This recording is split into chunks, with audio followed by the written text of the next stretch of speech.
Hello friends, and welcome to my channel, or welcome back. My name is Elise, and this is my mystical bookshelf. And today I have for you, it's quite a doozy of a book, honestly. It was recommended to me by a coworker, and it was beautiful, and it has a really high rating on Goodreads, and I'm like, it deserves every bit. It made me cry. I listened to it when I was pregnant and when I was going through it, so I mean, it makes sense. But I think it would have made me cry regardless. But it is Theo Golden by Alan something or other. I'll find a picture of it and put that as the thumbnail because I don't remember his name. I think his name's Alan though, but it's Theo Golden, and it's such a good book. Oh my gosh, that book touched my soul in such a way. I can't even explain. I mean, I'm going to try to explain, but it was a really beautiful book. It was about this man named Theo, and the reader didn't know anything about him at first. He's just kind of this nice old man. He's like 87, I think. And it's just kind of, it's a slice of life book with it's so cozy. It felt cozy and tender and loving and sweet. It is a Christian-based novel, which I was super, super happy about because I've been trying to read more Christian books, and some of them hit the mark and some of them don't. So I was really excited about this one. It's pretty long. I listened to it over about 4 days at work, and this was like sporadically listening to it because some days were busier than others when I was working. But yeah, I finished it and gave it 5 stars. And it is basically about this man named Theo. Ugh, I had dog hair in my mouth. Sorry. Oh my gosh. I've got like 4 dogs, so obviously there's hair everywhere, apparently. But anyway, so about this man named Theo, he moves here to Golden. And Golden is in Georgia in the book, I think. I think it's based on a real place, but I'm not for certain. So it's in Golden. I think it's Golden, Georgia. And he's an old man. He lives by himself. He doesn't really have any family or friends. He doesn't know anybody in Golden. He kind of just moves here randomly. And he goes to this little coffee shop called the Chalice. There's lots of imagery that really pinpoints it to being a Christian book. So honestly, the Chalice is a great name because it makes me think of the chalice that you drink in church, in Catholic Mass, with Jesus' blood. So yeah, the Chalice is a coffee shop, and it's run by this man named Scotty. It's he has some weird name. I really didn't take notes on this book. I'm kind of just going off of my memory. And we all know how my memory is when it comes to books. So honestly, I'm going to have to start writing down notes about books again because it's definitely... I'm not really for certain on all the character names because there's a lot of characters in this book. But yeah, so Theo talks to this man who's running the coffee shop, and he notices there's all these portraits on the walls. And he's like, who are all these people? Why are all these portraits here? They're beautiful. Why haven't they sold? Because they're very reasonably priced. I mean, they are really reasonably priced. I mean, I know some art is like super expensive, but I mean, these hand-drawn charcoal portraits were like $100. And I'm like, that's really not that bad when you consider how much art normally goes for. So yeah. So, I mean, he's really flabbergasted that none of these portraits are being bought by people. So the owner explains to him that nobody's really bought any. He kind of just makes them and donates them, and he just has them on the wall in hopes that someone will buy them someday. And this man, the artist, is really sweet and kind. He's very well known in Golden. He's friends with a lot of people, so it's kind of surprising that nobody's buying from him. And then Theo has this bright idea that apparently he has a lot of money, and we don't really know why. I mean, we learn who Theo is as the book goes on, but in the very beginning, you really don't know who Theo is at first. And so it's presumed that Theo has a lot of money for some unknown reason, and he takes it up to buy all of these portraits from the chalice, and he wants to give them to the people they are portraying. So it's a really sweet book. It's so sweet, very touching. So he buys all these portraits in like waves, and he buys the first portrait of a young woman who is named Minette, and I think she's about my age. I think she's about 29, 30. And he looks on the back of the portrait because the artist, I almost said author, the artist signs the back of them, and he makes sure to put the person's name on the portrait and like the day that it was drawn, not painted, it's a drawing. And so he finds Minette. I think he has to search for her somehow. He searches for each of these people, and I think he asks around if anyone knows who this woman is. How can I get a hold of her? So he reaches out to Minette through a letter, and Minette is newly married, or she's been married for about 3 years, I think. And she sends the letter, and Minette receives it, and Theo writes it in a very tender, loving way. It's not creepy at all. Theo, that's not his goal. He's not one of those weird old men. He's actually a really amazing old man. I love him so much.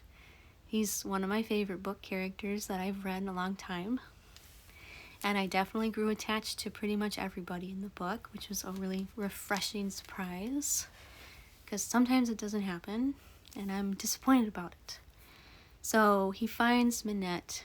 He finds her address, writes her a letter, sends it to her, and she receives it and reads it over with her husband. And she's like, I know that you might think this is sketchy, and I won't go if you don't want me to go, which I thought was a nice touch. I mean, it really leads back to that. This is a biblical novel, and Minette is trying to be a good spouse and not override her husband's authority if he happens to deem it unsafe, because he's the head of the household, obviously. So she talks it over with her husband, and he and her go back and forth about it, and he deems it safe. He goes with her. He gives them space to talk to each other, which I thought was nice. There's a lot of really good portrayals of human relationships and marriages and friendships as well. This book is so well-rounded, honestly.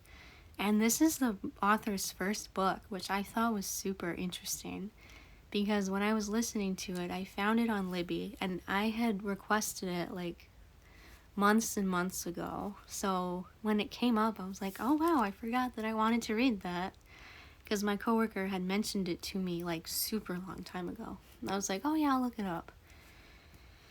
And I found it, but it was several months wait on Libby, because Libby takes forever sometimes, but it was definitely worth the wait. I can see why it has a long hold list, because it is a great book. It is really spectacular, honestly. But yeah, so I had forgotten that I wanted to read it, and listening to it all the way through, there's a note at the end read by the author, which I thought was really nice. I love it when authors when they're finished, they give commentary on their book and how they made it and came up with it, and how they think it's perceived and stuff. I think that's really interesting. So he has a very nice author's note at the end, and I was shocked to see that it's his first book, because it is really good writing. It's not superfluous in the traditional sense. It's not like what you would call purple prose. There's some descriptions that are really overly over the top, but it's not it's necessary, I think, in my opinion, for all these beautiful descriptions. And I hope he writes more books, needless to say, with all of that. So yeah, this book, it just follows Theo as he goes through each of these portraits, and each meeting with every person is so beautifully written. It's almost like a collection of short stories. That's kind of how it feels. Like with how each person is so different and unique, and Theo's interactions with them is so nuanced and fresh and different, and he becomes friends with all of them. And it's so beautiful seeing this old man like integrate himself into this society of like really random people who would be considered misfits, I think. Like, that's how I feel about all these people. They're all very unique, and none of them seem like they would be friends with one another if it wasn't for Theo. It's interesting how he's like the glue for this little ragtag group of people. I loved listening to him interact with people. It was so beautiful. I can't say that enough. It was so beautiful. And then, this is a spoiler. So if you haven't read this book or you want to read it, I would just not watch my whole video, or at least not watch like this half of it. But we learn in the end that he was a famous artist growing up, and his name was Zilla. His artist name was Zilla. So I thought that was interesting, and he was very notarized. He was very well known. He has lots of money, obviously. And he was very of the world when he was an artist. And I think that's the best part of this novel, is that we see him become this man of God, and when in the beginning of his life he wasn't really a man of God. So it is really a good redemption arc too, even though the reader doesn't really know that at first. So it's so interesting how we learn all this stuff about Theo and what we know about him and what the world knows about him. It's just so interesting. And I was really happy that he came to God and that he decided to give up his life of fame and fortune to move to this small town and be with these people. It's a very humbling book. It was super humbling to listen to because it really showcases what's important in life and what's not important in life. And what's not important is being famous and notarized and well known by people. I think what the true meaning of like life, the meaning of life, I don't want to get all philosophical, but like I think the true meaning of life, at least in terms of like Theo and his life, is like getting to know people, like seeing people for who they really are, like understanding them and getting to know them. Because one of the portraits he ends up giving to a homeless woman, and it's really beautiful watching him interact with Ellen. She was one of my favorite characters in the book because she's so raw and real and misunderstood, and I think she really portrays how homeless people can be misunderstood, because I feel like there's a lot of judgment. Ugh. I'm getting kind of stiff sitting here. I think there's a lot of judgment with like being homeless and thinking that this person's probably on drugs or they're just irresponsible. But Ellen had like this really nuanced story, and her chapter was literally, it broke my heart. It was so sweet and touching, and I loved watching Theo interact with her like she's a normal person. Like he didn't even realize, or he didn't make it seem like he was putting a stigma on her that she was homeless. He was just seeing her as a person. And I think it really embodies how Jesus wants us to view our neighbors. Like, this is the embodiment of love thy neighbor. And it's really awesome.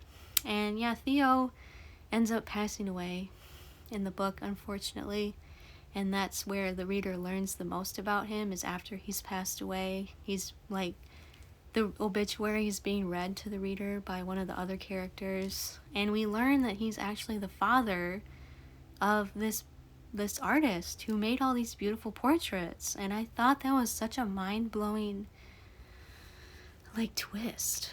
Like, I really was not expecting Theo to be the father of this man, of whose name I cannot remember, but of this artist whose portraits he had been giving away and buying. It's just really crazy to me, because it's like he's giving his son an inheritance and he didn't even realize it. And he was connecting with his son without this man knowing. It was so, so beautiful. And I can't recommend the book enough. I think everyone should read it. If you are a person of faith and you love tender stories and like life lessons like that, I think this book is perfect. It's really long, but it's worth it. And listening to it was awesome.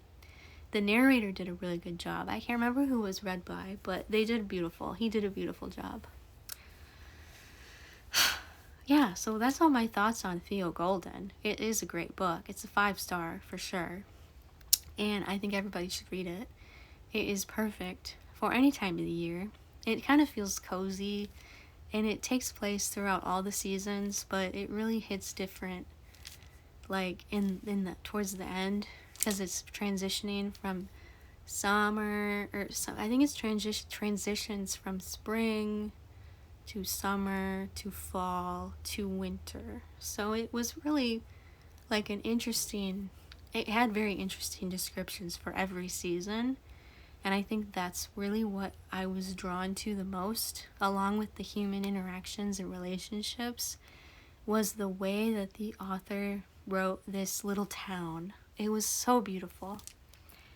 And yeah, I think everyone should read it, and I loved it. And yeah, thank you for watching. Thank you for subscribing and commenting if you have left comments before. And I'm really glad to be back at it. I love talking with you guys about books. This is really one of my passions in life, is sitting down, talking to people about books, because I love books. And I love you guys. And I will see you in the next video. Goodbye, friends.